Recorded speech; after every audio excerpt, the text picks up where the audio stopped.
Prime Minister Rishi Sunak has chaired an emergency COBRA meeting amid fears that the conflict between the terrorist group Hamas and Israel may result in terrorist threats escalating here for the people in Britain. Is anyone surprised? We experienced a very similar thing 10-15 years ago when we had the threat of ISIS in our country.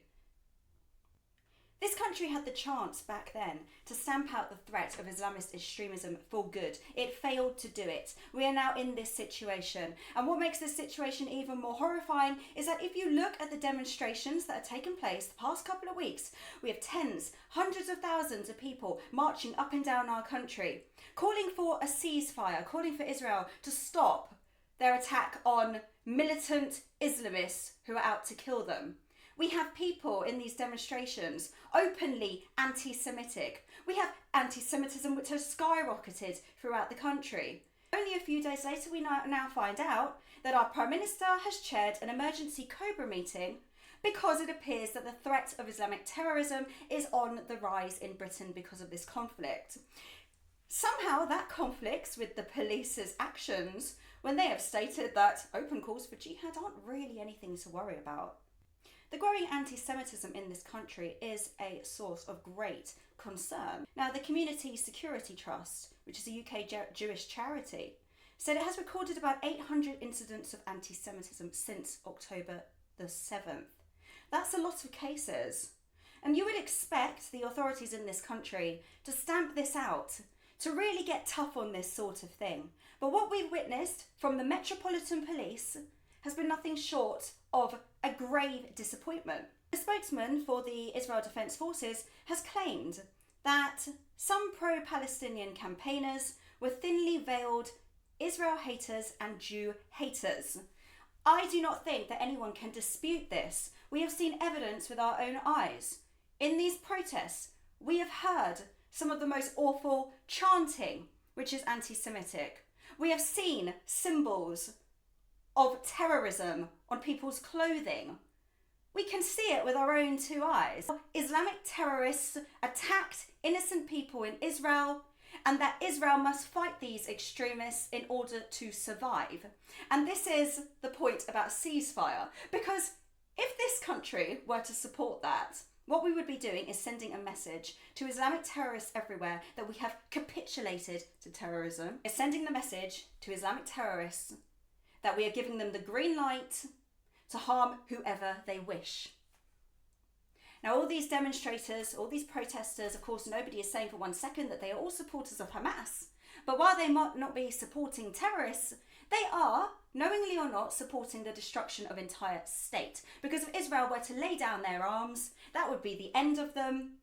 Whereas if Hamas is defeated, that will bring peace, the peace that everyone is searching for.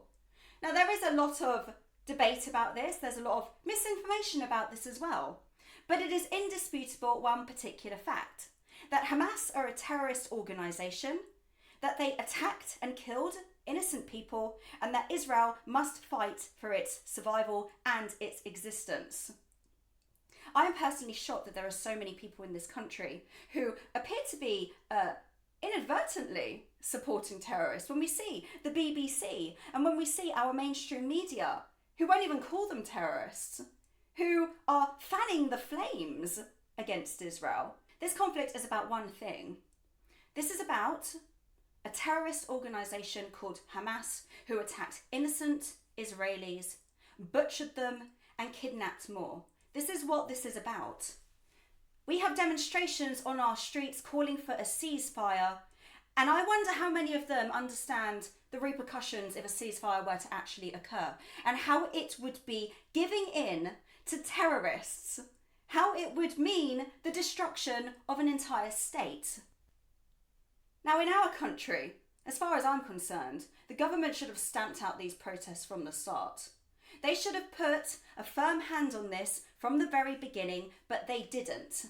And as for the police, who have the powers to act, but have exposed themselves as picking on the easy targets, the ones that they know will say, okay, we'll do as you ask, such as the Christian charity against anti-Semitism, who were asked to cancel their protest, which 30,000 people were supposed to attend. And they did so.